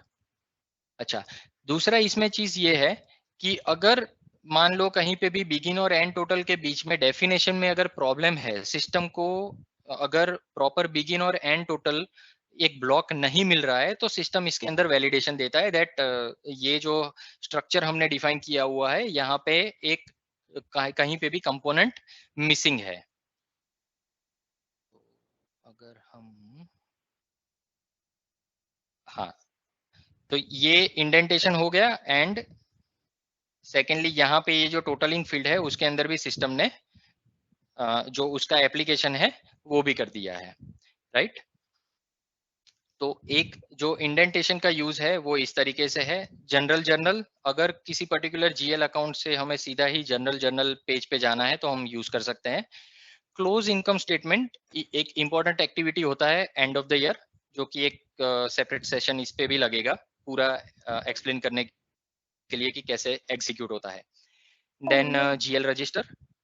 सो जीएल रजिस्टर बेसिकली सारे ही जो जीएल एंट्री सिस्टम के अंदर क्रिएटेड है उसका एक रजिस्टर हमें देता है and from there we can navigate to individual GL entries as well. तो हम यहाँ पे प्रोसेस में अगर जाएंगे तो सारे ही इंडिविजुअल एंट्रीज पे भी हम नेविगेट कर सकते हैं।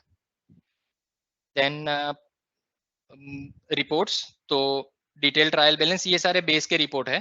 तो detail trial balance of course as name suggest कि इसका पूरा डिटेल ट्रायल बैलेंस जो है वो सिस्टम हमें रिपोर्ट फॉर्म में दिखाएगा विथ सारे ऑप्शंस, कि अगर हमें every GL on new page required है। अच्छा, यहाँ पे जो जीएल ऑन न्यू पेज वाला है ये इसको अगर हम ये रखेंगे न्यू करेंगे तो by default every GL will be on new page. तो जो हमने जीएल अकाउंट कार्ड पे जो डेफिनेशन किया होगा उसको ओवरराइट कर देगा, बिकॉज ये सारे ही न्यू पेज पे आने वाले हैं। तो उसको अगर हमने नो भी रखा हुआ है तब भी ये न्यू पेज पे आएगा। फिर exclude GL accounts that have balance only, मतलब कि डिफाइनिंग पीरियड के अंदर कोई भी ट्रांजेक्शन अगर नहीं है, डेबिट या क्रेडिट एंट्री नहीं है, तो उसको हम एक्सक्लूड करवा सकते हैं ताकि रिपोर्ट हमारा छोटा हो जाए। Closing entries with in the period, मतलब कि अगर इस जो पीरियड के लिए ट्रायल बैलेंस हम रन कर रहे हैं, mostly for end of the year for example अगर हम कर रहे हैं और क्लोजिंग ऑलरेडी एग्जीक्यूट हो चुका है, तो क्लोजिंग एंट्री का एक आइडेंटिफिकेशन होता है जो हम क्लोजिंग का प्रोसेस हम किसी भी एक सेशन में एक्सप्लेन करेंगे, तो उसमें हम दिखाएंगे कि जब भी जर्नल एंट्रीज क्रिएट होती है उसमें एक आइडेंटिफिकेशन हो जाता है उस क्लोजिंग एंट्री का। तो वो आइडेंटिफिकेशन के बेसिस पे सिस्टम उसको आइडेंटिफाई करके उसको अगर इंक्लूड करना है तो वो दिखाएगा, अगर नहीं करना है तो हम सिलेक्ट कर सकते हैं based on our requirement. Include reverse entries, मतलब कि अगर कोई एंट्रीज का रिवर्सल एंट्री हमने किया है तो वो साथ में दिखाना है, नहीं दिखाना है, that is the use. And print corrections only, मतलब जो भी एंट्रीज का अगर सिर्फ करेक्शन एंट्रीज हमें देखना है तो इसको हम यस कर सकते हैं। तो ये अगेन ये रिपोर्ट के पैरामीटर्स है। सिमिलरली जो ट्रायल बैलेंस का दूसरा रिपोर्ट है, इसमें भी हमें same similar filters and options मिलेंगे। एंड द जीएल रजिस्टर, जो स्टैंडर्ड जीएल रजिस्टर का जो रिपोर्ट है वो हम इसमें व्यू कर सकते हैं। बाकी लेजर एंट्रीज मैंने ऑलरेडी एक्सप्लेन कर दिया, कमेंट्स का यूज, डायमेंशन, सिंगल मल्टीपल जो कि गुलशन ने ऑलरेडी एक्सप्लेन किया हुआ है, एक्सटेंडेड टैक्स, वेयर यूज्ड, ये सारी इंफॉर्मेशन जो है वो पर्टिकुलर जीएल के लिए एंड जो हमारे इंडिविजुअल जीएल के लिए अगर देखना है तो हम देख सकते हैं। अब यहाँ पे जो लिस्ट पेज है, एक लास्ट पॉइंट है, इससे इसके बाद मैं ज्यादा टाइम नहीं लूंगा। यहाँ पे हमारे पास आप नोटिस करो 3 फील्ड्स है, right? Net change, balance and balance at date. अब यहाँ पे अगर आप चेक करोगे तो मोस्टली हमें सारे बैलेंसेस जो है वो सिमिलर दिख रहे हैं, balance and balance at date. तो फिर इन दोनों फील्ड्स का ये अलग होने का यूज क्या है? उसका कोई ना कोई सिग्निफिकेंस होना चाहिए, राइट? तो ये सिग्निफिकेंस जो है ये सिर्फ इतना सा है कि बैलेंस जो है ये irrespective of date range filter अगर हम देंगे कोई भी, वो डेट रेंज फिल्टर को कंसीडर ना करते हुए जो भी एक्चुअल बैलेंस है इस जीएल अकाउंट के अगेंस्ट में वो दिखाएगा। Balance at date, balance at date ये करेगा कि हम जो डेट फिल्टर देते हैं वो डेट फिल्टर के एंड डेट तक में जितना भी बैलेंस है वो हमें सिस्टम दिखाएगा। और नेट चेंज, नेट चेंज ये होता है कि जो हमने डेट रेंज पीरियड दिया है उसके अंदर का पर्टिकुलर डेबिट और क्रेडिट का जो समरी होता है वो सिस्टम कंसिडर करके दिखाएगा। दैट मीन्स कि नेट चेंज के अंदर किसी अकाउंट का अगर उससे पहले का जो बैलेंस होगा, लेट्स से फॉर एग्जांपल हम करंट मंथ के लिए रिपोर्ट जनरेट कर रहे हैं फॉर मंथ ऑफ जून, तो 31 मई तक का जो बैलेंस है वो सिस्टम यहाँ पे कंसिडर करके नहीं दिखाएगा, वो हमें यहाँ से मिलेगा बैलेंस एट डेट के अंदर जो टोटल बैलेंस हमें मिलेगा वो। लेकिन नेट चेंज जो है वो बिटवीन 1 जून एंड 26 जून जो भी एक्चुअल ट्रांजेक्शन होके नेट बैलेंस बना होगा जीएल अकाउंट का वो हमें सिस्टम दिखाएगा। Alright, so this is it from my end, Gulshan. Okay, thank you, Dhaval. I believe I if no anybody ये have, थोड़ा सा yeah. स्ट्रेच हो गया। Okay, okay, it's fine. No, that's fine. अगर किन्हीं का भी कोई questions है तो right time to ask. Yes, of course.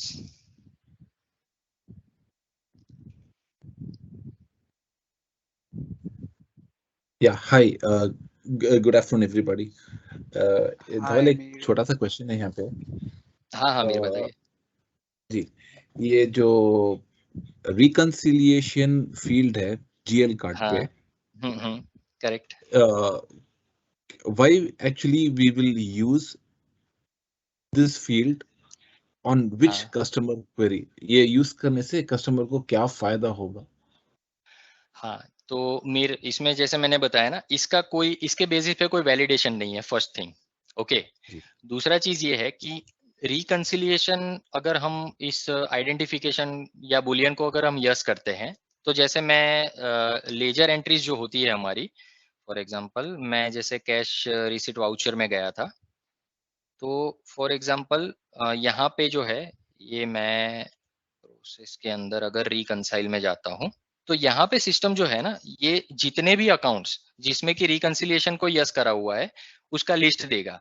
अब उसके अंदर से इस जर्नल में जो भी अकाउंट यूज हुआ है उसका करंट जर्नल का नेट चेंज क्या होगा, नेट चेंज इफेक्ट क्या होगा थ्रू करंट जर्नल, वो नेट चेंज जर्नल में फील्ड में दिखाएगा।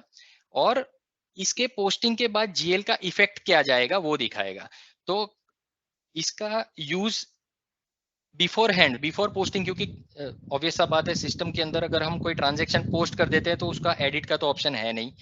तो बीइंग एन अकाउंटेंट, ऐसे अकाउंट्स जो कि काइंड ऑफ सेंसिटिव नेचर है, जैसे कैश या बैंक के अकाउंट्स हो गए, जो जिनका की सीधा सीधा उनके फिजिकल बैंक अकाउंट या तो कैश पे इम्पैक्ट होने वाला है, तो ट्रांजैक्शन को पोस्ट करने से पहले ही वो एक बार इसका इफेक्ट देख के उसका एक आइडेंटिफिकेशन ले सकते हैं, एक अंडरस्टैंडिंग ले सकते हैं कि भाई हाँ, जो उसका नेट इफेक्ट होगा, जो ट्रांजैक्शन कर रहे हैं अभी फिलहाल, उसका टोटल नेट इफेक्ट क्या हो रहा है with in the same journal, और पोस्टिंग के बाद का एक्चुअल जीएल का बैलेंस कितना हो जाएगा।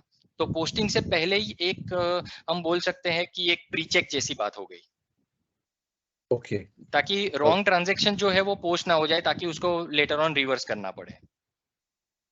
ओके ओके ओके, इसलिए है ये रिकंसिलिएशन। ओके, और ये हमें जर्नल्स पे मिलेगा, जनरल जर्नल्स पे, जहाँ पे भी हम सीधा जीएल पोस्टिंग करते हैं, उन सारे ट्रांजैक्शंस पे मिलेगा। Okay okay okay, anybody else? Good evening sir. Hi, good evening. Actually sir मेरी ना लास्ट टाइम क्वेरी रह गई थी, एक कॉन्ट्रा वाउचर से रिलेटेड। वाउचर इंटरफेस जब हम देख रहे थे तो उस टाइम पे एक कॉन्ट्रा वाउचर की इनकी एक पेंडिंग रह गई थी, जो मेरी क्वेरी रह गई थी sir. Contra voucher, Akash, would you like to step in? Yeah, so let me create a short video today, Monto. Okay, and I will give it to you, Gulshan, and probably by end of this session, within an hour, you can get see that on our YouTube channel. Don't worry, I think it's a 5 minutes class, and I just forget that to add that. नहीं मतलब Monte, अगर उसका आपको अगर उसका utilisation या meaning समझना है। हाँ, एरर, राइट, एक एरर आ रहा है उसमें। अच्छा, वो मैं काफी ट्राई किया, लेकिन मैंने सारे सेटअप भी कर लिए, वो सेटअप से रिलेटेड कोई तो वो ऐसा करो, वो एरर जो है, जो एरर है ना, जो ईमेल आईडी है, Dhaval, can you please go to the email ID और ईमेल आईडी, मैं एक बार उस ईमेल आईडी पे वो भेज दो स्क्रीनशॉट, वो मैं देख लेता हूँ, तो स्पेसिफिकली मैं उस एरर को भी एड्रेस कर दूंगा उसमें। ठीक है, इस ईमेल आईडी पे आप वो एरर का स्क्रीनशॉट भेज दो। ओके, हाँ,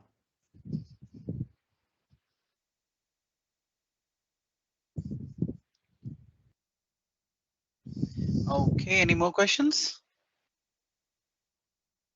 One question more. Yes. Now you showed the GL accounts. Now let's say, for example, if I'm uploading a balance, okay, if I'm uploading the like a balance, for example, like VAT sales and VAT purchases, like opening balance.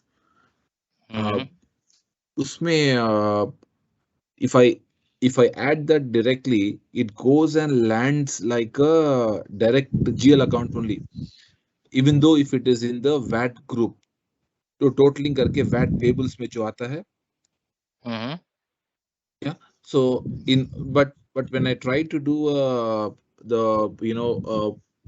posting the VAT statement, that GL account doesn't get cleared until it is full VAT. Uska I don't know, am I asking right or wrong? Okay, if I'm uploading the VAT balance, how will I upload the VAT balance? For example, VAT sales. Where will I mark its VAT? Because the system is going to treat that as a GL account only. The description may be a VAT. Because if I do a VAT calculation and when I close the VAT statement, do a VAT settlement, that will not get knocked off. In my VAT payables, it does not come.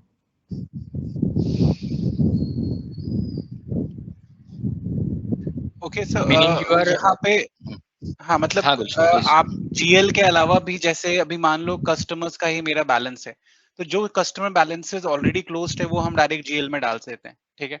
But if there is something which is in receivable, तो हम उसको direct GL में नहीं डालेंगे, क्योंकि उसकी customer laser entries create होनी चाहिए सो दैट रिसीवेबल दिखे, करेक्ट। तो यही चीज आपका वैट में भी सिनेरियोज है कि आप एक्चुअल सिस्टम में आपका वैट पेबल दिखना चाहिए, नॉट ओनली इन जीएल, या फिर कैसा है? क्योंकि अगर आप जीएल में ओपनिंग कर रहे हो तो फिर तो देखो वो मैनुअल जर्नल एंट्रीज से ही आप जो भी डिफरेंसेस है वो आप जर्नल स्ट्रक्चर करके कर सकते हो। बट अगर ऐसा है कि सिस्टम के थ्रू मुझे वहां पे पेबल्स, अगर मैं रिपोर्ट जनरेट कर रहा हूँ लेट्स से वैट का, तो वो जीएल बेसिस से नहीं निकाल रहा होगा, तो वैट लेजर एंट्री से निकाल रहा होगा, तो वहां पे दिखनी चाहिए। कैसा सिनेरियो है? ओके, क्योंकि ओपनिंग्स में मोस्टली लोग क्या करते हैं कि सीधा सीधा सब कुछ वैट और जब भी टैक्सेस का केसेस आता है तो सब कुछ क्लोज करने के बाद आपको ओपनिंग देते हैं, क्योंकि वो नहीं तो फिर कंफ्यूजिंग होता है कि अच्छा इतना मैं आपको जीएल में दूंगा डायरेक्ट और इतना फिर वो ओपन रहेगा जिसको हम लाइव होने के बाद सेटल करेंगे। ओके, कस्टमर्स वेंडर्स के केस में तो हम लोग करते हैं, क्योंकि आउटस्टैंडिंग बैलेंसेस होते हैं जो 2-3 महीने ड्यू डेट होते हैं, तो उसको हम जीएल में नहीं कर सकते। वो नए सिस्टम में वो दिखना चाहिए कि इतना पेबल है और जब इनवॉइस पेमेंट आएगा तो मैं उसके सामने सेटल करूंगा। तो वो सब चीजें इसमें तो रहती, but again that I have not used personally, but this is what my assumption is. Okay. नहीं, करेक्ट गुलशन, क्योंकि अगर जो आपका क्वेश्चन है वो पार्शियली अगर मैं बात करूं तो मैं ऐसे समझ रहा हूं कि अगर आपको जो बैलेंसेस आए हैं, जैसे वेट पेएबल है फॉर एग्जांपल, वेट पेएबल का आपके पास कोई एक सर्टेन पीरियड का बैलेंस है। Now you want to execute the VAT statement generation from the system based on the opening balance that you have already have and the new transactions that would create. लेकिन उसके अंदर भी ना ये problem यही होगा कि अगर हम जीएल के थ्रू बैलेंसेस अगर अपलोड कर रहे हैं ना, तो वेट लेजर एंट्रीज उसका जनरेट ही नहीं हुआ होगा। हाँ, you are right, correct, yeah. Correct. तो उसमें अगर if you want to later on use the VAT statement report to generate your VAT liability statement to pay to the government, तो वो आपको सही नहीं मिलेगा। Correct. So yeah, that is what my problem is. Is it possible? Just 1 minute. Can I share my screen? Yeah, please. Yeah. Okay. Thank you. I'm sharing my screen now. Okay. If you see my screen, what I did was I did mistakes. ये जो VAT account है इस group के अंदर, okay, and this is VAT also for purchase, and now what I'm saying is ये जो entries generate हो रही हैं, this is coming through the VAT ledger entries with the transactions which are having VAT applicable to any invoices. Okay, when I do a VAT settlement, I am able to knock this off, and the balance I am able to get as a VAT payable. Okay, so this is fine working, no problem. But what I did was, for one of the client, in my test, I uploaded the VAT, it considered as a GL entry, and when I try to do a reconcile, when I try to close the statement, it is not getting closed at all. इसमें यहाँ पे balance यहीं पे रुका है, वो balance यहीं पे रुका है, वो कुछ वैट पेबल पे आ ही नहीं रहा है, because there are no VAT ledger entries. So how, in order to avoid that, how should I upload this VAT opening balances? Mir, जैसे गुलशन ने बताया ना कि ये नॉर्मली जो भी टैक्सेशन रिलेटेड जो बैलेंसेस होते हैं ना, जो भी क्लाइंट है वो यूजुअली उसके कंप्लीशन के बाद वाले बैलेंस देंगे इन नॉर्मल सिनेरियोस, क्योंकि ऐसे जो ट्रांजैक्शंस है ना, वो आई थिंक जीएसटी के केस में Gulshan we have another option on journal, if I am not wrong. VAT के भी केस में कोई जर्नल तो होगा ही, VAT because I have not used, लेकिन आई एम क्वाइट श्योर जैसे कि अगर अब हम जनरल पे कस्टमर सेलेक्ट करते हैं rather than GL and GL on both side, balancing account पे भी जीएल नहीं करते हैं हम, एक साइड जीएल लेते हैं, दूसरा साइड हम कस्टमर लेते हैं, तो कस्टमर लेजर एंट्री क्रिएट होती है। जो भी रिसीवेबल्स है वेंडर्स में, अगर पेबल्स बाकी है, ओपन है, तो वो हम करते हैं। तो वैट के भी केस में एक तो होगा ही ऐसा। अब मुझे खाली एक बार मैं वैट यूज नहीं किया था, I have to check, but VAT के भी केसेस में to book the entries into GL with VAT ledger entries वो तो हो गई। एंड ये जो बूलियन अभी तुमने दिखाया था धवल, जहाँ पे कि हम सेल्स और परचेस क्रिएट कर रहे हैं, तो अगर हम वहाँ पे ब्लैंक नहीं रख रहे हैं, तो when you post anything into that GL, तो वो VAT एंट्रीज भी क्रिएट हो रही हैं। तो अगर सेल्स में है तो सेल्स की क्रिएट होगी, और अगर परचेस है तो परचेस पेबल वाली क्रिएट होगी। तो वो वाला एक एंट्रीज डाल के ही वहां पे देख लेना। And on top of that my assumption is that अगर वो वैट का, पेएबल का या रिसीवेबल का जो भी बैलेंस है वो अगर इंटैक्ट है, तो मैं ये अज्यूम कर रहा हूँ कि इसके रेलेवेंट कस्टमर या तो वेंडर का लेजर एंट्री भी ओपन मिलेगा हमें। Okay. Yeah, definitely. It is possible. It is possible. So better to generate this transaction through this customer or vendor ledger entry, और उसके साथ जो associated ये जो VAT entries create हो रही है, then let the VAT ledger entries be created. और अदरवाइज दूसरा तो ऑप्शन मुझे दिख रहा है कि हम या तो कॉन्फ़िग पैकेज यूज कर ले इन सब के लिए VAT ledger entries, but I am not sure, मैंने यूज नहीं किया है टिल नाउ सीधा वेट लेजर एंट्रीज क्रिएट करवाने के लिए। मैं actually in order to overcome that I see actually मैं I did not know where I did the right thing on rod. मैंने क्या किया, आई created a VAT account, I mean to say a VAT component, okay, and tag that as a full VAT. Okay, like I went to the VAT, I went to one of these accounts, I tagged it as a full VAT, not just a VAT component as standard or something. So 100% VAT मैंने डाल दिया, वो option है VAT product posting group. Then when I posted it, the balancing account was the opening balances, the 999 account. Okay. Yeah. तो उसमें वो balancing का value जो ओपनिंग था वैट में भी आ गया और उसका लेजर एंट्री भी जनरेट हो गया. Then when I am able to do my VAT statement, this easily is getting knocked off और पूरा बैलेंस मेरे को आ रहा है. But I do not know कि क्या वो करेक्ट प्रोसेस है या नहीं है. That's what I wanted to confirm. आपने कहाँ पे टैग किया था वो जनरल पे कहाँ पे टैग किया था? I'll just show you. नहीं यहाँ पे वो फुल है वो that I have seen. ये पे जो फुल वैट है, हाँ करेक्ट है वो reduced. Okay, I'll show you where, but वो अलग सिस्टम था, टेस्ट सिस्टम था. तो here what I did was I made it like full VAT. ये जो ये रिवर्स है ना and all these things, इसमें मैंने जाके full VAT बना दिया. नॉर्मल VAT बोले तो it will take like whatever we have given. तो if I make it like full VAT, then वो पूरा 100% जो भी उस VAT अकाउंट में जा रहा है पूरा 100% जाएगा, even though if it is an opening balance. If I've selected that in the GL, then I'm able to do my VAT statement. वो मेरे को VAT payable में correct आ रहा है मेरे को और वो knock off हो जा रहा है. It doesn't show as the opening again if I do a VAT settlement. Okay, and for example अगर ये मान लो आपका payable VAT कुछ बचा हुआ है तो इसकी जो पेमेंट की एंट्री है वो ऑलरेडी क्लोज्ड है, इनवॉइस क्लोज्ड है इसका? या उसका इनवॉइस भी क्लोज्ड है. हाँ ओके, इनवॉइस क्लोज्ड. तो इट मींस आप इनवॉइस जब डाल रहे थे उस टाइम पे आप लेट्स से आप जनरल में डाल रहे हो, उस समय आप VAT product and business posting group select करके वहां पे पोस्ट नहीं कर सकते थे क्योंकि वहां पे फिर आपको इनवॉइस ओपन दिखाएगा. वो रिसीवेबल या पेएबल क्रिएट होगा ना. राइट बट इस केस में Dhaval I remember for a client GST case में हम लोग कर रहे थे और जितने भी केसेस में हमारे जीएसटी के क्रेडिट्स बचे हुए थे, लायबिलिटीज बचे हुए थे जो हमको सिस्टम में दिखाने थे, उनके जो भी क्योंकि हमको जीएसटी का अलग से हम ओपनिंग डालने के लिए वो बाद में एक चीज आया था, बट पहले हम क्या करते थे वैसे ट्रांजेक्शन सीधे निकालते थे और उसको हम वो जैसे अब पेबल की एंट्री है, जीएसटी पेबल दिखनी चाहिए तो हम पेबल अलग से नहीं डालते थे, वो पूरा इनवॉइस परचेज इनवॉइस का ट्रांजैक्शन करते थे और वहीं पे क्योंकि जीएसटी ग्रुप टैग कर दिया तो जीएसटी ऑटोमेटिकली कैलकुलेट होगी. It will be like assessable value. Assessable value मतलब मेन अमाउंट जो है वो जीरो करके एसेसेबल वैल्यू जो है 100% दिखा के फिर उसको सिर्फ जीएसटी वो क्रिएट होगा. वो जीएसटी स्पेसिफिक भूल जाओ.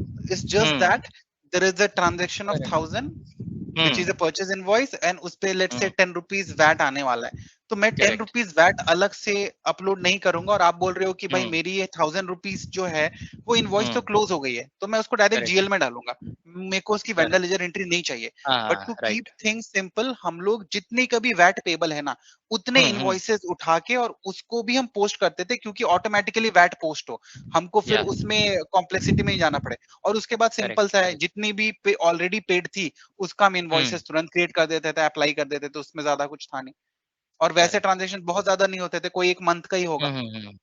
तो ये हम करते थे, इससे हमारा टैक्सेशन का भी एंट्रीज ऑटोमेटिकली सही कैलकुलेशन के साथ जाता था. हमें कोई इशू नहीं होती थी. जीएसटीआर की रिपोर्ट में जैसे अभी आपका वैट सेटलमेंट एंड सब रिपोर्ट्स हो गए उसमें भी आपको इस तरह से एंट्री मारोगे तो वो रिपोर्ट जाके भी चेक वेरीफाई करनी पड़ेगी कि जिस कैटेगरी में आपको चाहिए था उसमें गया है कि नहीं. तो हमने तो इस तरह से किया था.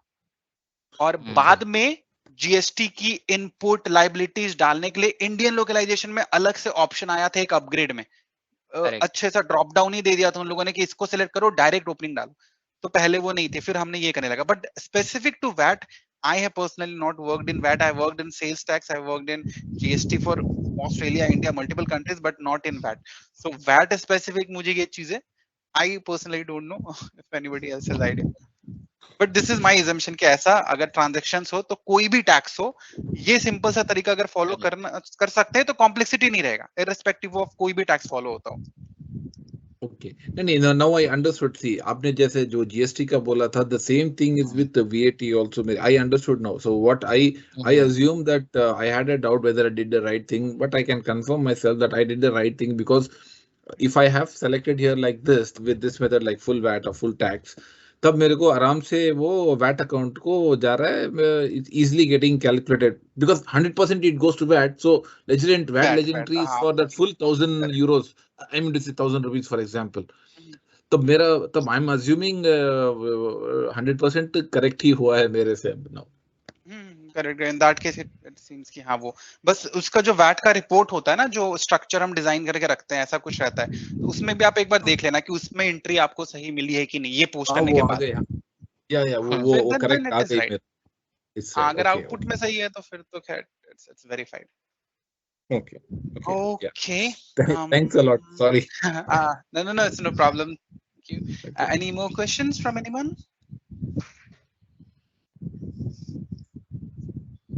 Okay, I believe we are good for today. Then thanks a lot for joining. Enjoy the rest of your day, and we will see you in the next session. Thank you, Gulshan. Thanks a lot. Thank you, Dhaval. Thank you so much. Thank you, everyone. Thank you, Dhaval. Thank you, sir. Thank you, sir. Thank you, sir.